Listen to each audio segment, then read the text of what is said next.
telat hari ini. Ya, paling telat hari ini, hari Senin kami menerima surat panggilan dari penyidik untuk menghadap kepada kejaksaan hari Rabu supaya dilakukan penyerahan tersangka dan barang bukti. Itu tentu hari ini adalah batas waktu terakhirnya. Kalau kita meyakini bahwa pengumuman P21 dari Dirkrimum Polda Metro Jaya itu sah dan sudah ada P21 pada tanggal 2 Juni 2026. Guys, kembali lagi saya live di channel YouTube Abdul Ghafur Sangaji Official, channel untuk kita saling berbagi perspektif. Para sahabat AGS, saya sengaja live pagi untuk mengupdate satu informasi yang tentu para sahabat AGS pengen tahu, apakah hari ini akan ada panggilan P21 tidak dari Polda Metro Jaya untuk dilakukan tahap 2 pada hari Rabu tanggal 16 Juni 2026 atau 2 hari ke depan, ya. Karena kalau kita berpatokan pada informasi P21 yang disampaikan oleh Dirkrimum Polda Metro Jaya pada tanggal 2 Juni 2026 beberapa waktu yang lalu, maka hari Rabu besok adalah tenggang waktu terakhir, ya, bagi penyidik untuk melakukan yang namanya tahap 2. Tahap 2 itu adalah penyerahan tersangka dan barang bukti, para sahabat AGS. Nah, kita tentu hari ini ingin mengupas isu tersebut, apakah memang pada akhirnya akan ada panggilan untuk para pejuang-pejuang kami, ya, menghadap ke kantor kejaksaan atau tidak pada hari Rabu, ataukah jangan-jangan memang informasi P21 yang disampaikan oleh Dirkrimum Polda Metro Jaya itu belum pasti dan belum mendapatkan suatu kepastian hukum gitu ya. Kita akan menguji apakah omongan para termul-termul yang katanya akan segera dilakukan tahap 2 atau penyerahan tersangka dengan barang bukti, kemudian akan segera dilakukan penahanan, apakah kita akan uji? Karena hari ini adalah hari yang ke para sahabat AGS, hari yang ke H plus 12 ya, atau hari yang ke-12 ya, hari yang ke-12 artinya kita akan menguji apakah betul-betul P21 itu akan keluar atau tidak, atau akan dilakukan penyerahan tersangka atau tidak pada hari Rabu. Karena gini, berdasarkan aturan yang berlaku di internal kejaksaan dan berdasarkan juga ketentuan hukum acara pidana, maka penyerahan tahap 2 atau penyerahan tersangka dan barang bukti itu batas waktunya adalah 14 hari. Ya, batas waktu maksimal bagi penyidik untuk menyerahkan tersangka dan barang bukti itu adalah 14 hari. Jadi tidak boleh lewat dari 14 hari. Itu ketentuan yang berlaku di dalam hukum acara pidana dan itu dipedomani oleh internal kejaksaan. Nah, kalau kemudian kita hitung dari tanggal 2 Juni 2026 sampai kemudian hari ini tanggal 15 Juni 2026, berarti para sahabat AGS sebenarnya batas waktu penyerahan tersangka itu memang sudah hampir melampaui batas waktu gitu ya.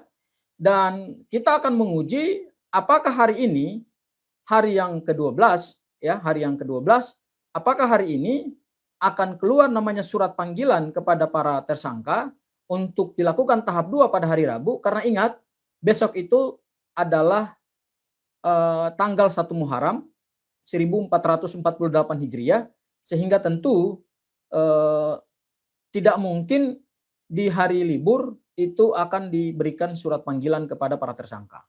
Ya, sehingga kami mengasumsikan bahwa hari ini adalah batas waktu terakhir bagi penyidik untuk mengirimkan surat panggilan kepada para tersangka, sehingga nanti pada hari Rabu tersangka dan para tim kuasa hukum akan mendampingi para pejuang-pejuang tersebut untuk dilakukan tahap 2 di Kejaksaan Tinggi DKI Jakarta, yang tentu saya ingin sampaikan kepada para sahabat AGS, penyerahan tersangka dan barang bukti itu tidak akan dilakukan di Kejaksaan Tinggi, tetapi akan dikoordinasikan oleh Kejaksaan Tinggi, dan itu akan dilakukan di mana wilayah hukum dari Kejaksaan Negeri tempat persidangan akan dilakukan. Ya, sebatas informasi yang saya terima, bahwa perkara ini katanya akan disidangkan di wilayah hukum Kejaksaan Negeri Jakarta Selatan ya, karena pengadilannya yang punya kompetensi relatif adalah Pengadilan Negeri Jakarta Selatan berdasarkan tempus dan locus delicti yang ada di dalam surat penetapan tersangka.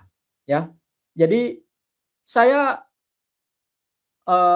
bersama tim kuasa hukum yang lain dan para pejuang-pejuang ya, ada Mas Roy, ada Bu Tifa ya, dan kemudian ada pejuang-pejuang lain.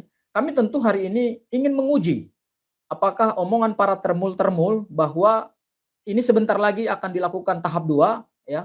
Kalau mau dilakukan tahap 2 berdasarkan pengumuman dari Dirkrimum Polda Metro Jaya, karena ada batas waktu 14 hari penyerahan tersangka dan barang bukti, maka itu tentu harus dilakukan pengiriman suratnya adalah hari ini. Paling telat hari ini. Ya, paling telat hari ini. Hari Senin kami menerima surat panggilan dari penyidik untuk menghadap kepada kejaksaan hari Rabu supaya dilakukan penyerahan tersangka dan barang bukti. Itu tentu hari ini adalah batas waktu terakhirnya. Kalau kita meyakini bahwa pengumuman P21 dari Dirkrimum Polda Metro Jaya itu sah dan sudah ada P21 pada tanggal 2 Juni 2026.